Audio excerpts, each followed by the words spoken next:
निवडणूक प्रक्रिया, केंद्रीय निवडणूक आयोग आणि मतदार याद्या या सर्व मुद्द्यांवरून गेल्या काही दिवसांपासून विविध आरोप प्रत्यारोप सुरू आहेत। जे काही घडतंय ते सोशल मीडिया आणि प्रसार माध्यमांच्या माध्यमातून आपल्यापर्यंत पोहोचतंय।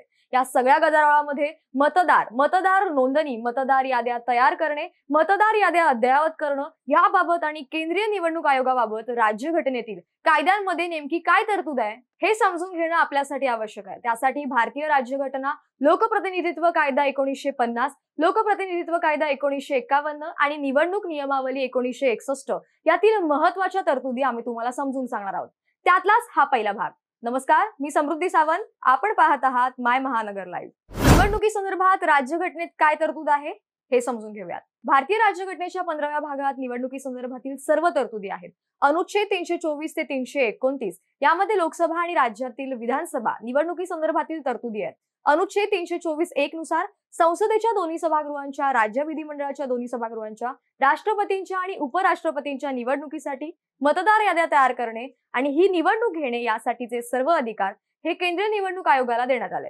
याच अनुच्छेदाच्या पोटकलम 2 नुसार केंद्रीय निवडणूक आयोगामध्ये मुख्य निवडणूक आयुक्त आणि इतर निवडणूक आयुक्तांची नियुक्ती केली आहे। या निवडणूक आयुक्तांच्या नियुक्ती संदर्भात कायदा तयार करण्याचा अधिकार हा संसदेला देण्यात आलाय। आपल्याकडे मुख्य निवडणूक आयुक्त आणि निवडणूक आयुक्त कायदा 2023 मध्ये मंजूर करण्यात आलाय।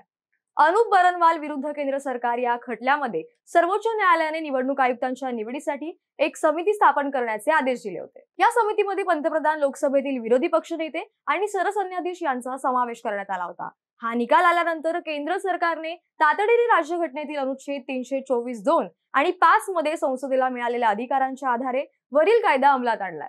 या कायद्यानुसार निवडणूक आयुक्तांच्या निवडीसाठी 3 सदस्यीय समिती नेमली, ज्यामध्ये पंतप्रधान, लोकसभेतील विरोधी पक्षनेते आणि पंतप्रधानांनी नामनिर्देशित केलेले केंद्रीय मंत्रिमंडळातील एक मंत्री यांचा समावेश करण्यात आला। या समितीच्या शिफारशीनुसार निवडणूक आयुक्तांची नियुक्ती हे राष्ट्रपती करतात। अनुच्छेद 324(5) नुसार मुख्य निवडणूक आयुक्तांना त्यांच्या पदावरून दूर करायचे असेल तर त्यांच्या विरुद्ध महाभियोगाचा प्रस्ताव आणावा लागतो। सर्वोच्च न्यायालयातील न्यायाधीशांप्रमाणेच प्रक्रिया राबवून आणि त्याच आधारानुसार मुख्य निवडणूक आयुक्तांना अपवादात्मक परिस्थितीत महाभियोगाच्या साहाय्याने पदावरून दूर करता येतं। मुख्य निवडणूक आयुक्तांना आपले काम स्वायत्तपणे करता यावे यासाठीच ही तरतूद करण्यात आली आहे। निवडणूक आयोगातील इतर निवडणूक आयुक्तांना मुख्य निवडणूक आयुक्तांच्या शिफारशीशिवाय पदावरून दूर करता येत नाही, अशी ही तरतूद या अनुच्छेदात आहे। अनुच्छेद 324(6) नुसार निवडणूक आयोगाला आपले काम करण्यासाठी आवश्यक असणारे कर्मचारी देण्याची जबाबदारी ही राष्ट्रपती आणि राज्यपाल यांच्यावर सोपवण्यात आली आहे। निवडणूक आयोगाकडे स्वतःचा कर्मचारी वर्ग नाही, केंद्र आणि राज्य सरकारच्या कर्मचाऱ्यांच्या सहाय्याने ते निवडणुकीच्या काळात आपले काम करतात।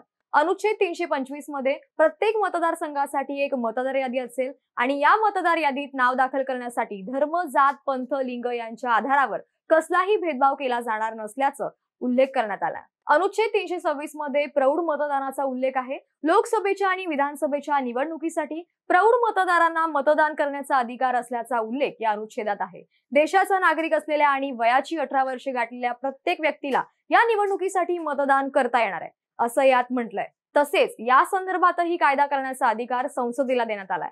मतदानासाठी संबंधित मतदाराचे नाव तेथील मतदार यादीतील असले पाहिजे, असे देखील म्हटलंय। अनुच्छेद 327 आणि 328 मध्ये अनुक्रमे संसदेला आपल्यासाठी दोन्ही सभागृहांच्या निवडणुकी संदर्भात तसेच राज्य विधिमंडळाच्या दोन्ही सभागृहांच्या निवडणुकी संदर्भात तर राज्य विधिमंडळाला त्यांच्या दोन्ही सभागृहांच्या निवडणुकी संदर्भात कायदा करण्याचा अधिकार देण्यात आलाय। हे कायदे प्रामुख्याने मतदार यादी तयार करणे, मतदारसंघाची फेररचना करणे आणि संबंधित विषयांसंदर्भात असतील, अशी तरतूद करण्यात आली आहे। अनुच्छेद 329(a) मध्ये मतदारसंघाची फेररचना म्हणजेच डिलिमिटेशन करण्यासंदर्भात आणि वरील अनुच्छेदानुसार तयार करण्यात आलेल्या कायद्याच्या वैधतेला कोणत्याही न्यायालयात आव्हान देता येणार नसल्याची तरतूद आहे।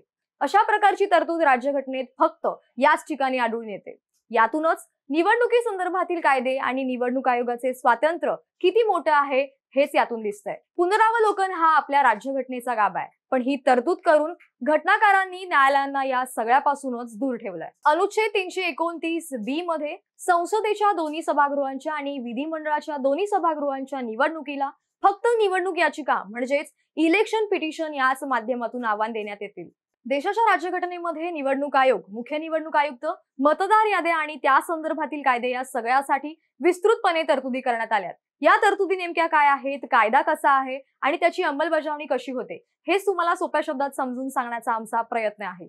याच मालिकेच्या पुढील भागात लोकप्रतिनिधित्व कायदा 1950 आणि 1951 काय आहे हे समजून घेणार आहोत.